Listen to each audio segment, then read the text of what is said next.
članice in člani stranke SMC, spoštovani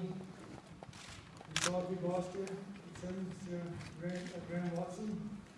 predsednik ALDE, Chris van der Laan, podpredsednica ALDE,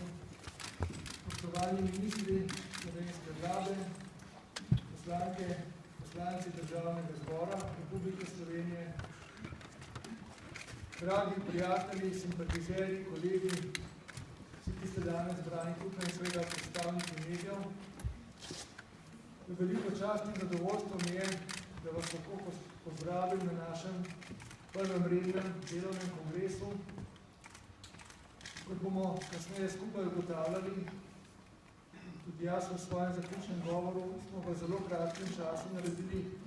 veliko pomembno pot od našega ustanovnega kongresa do danes, do tukaj, kjer smo. Veseli me, da smo skupaj, veseli me, da rastemo in da bomo danes naredili nek nov pomemben korak v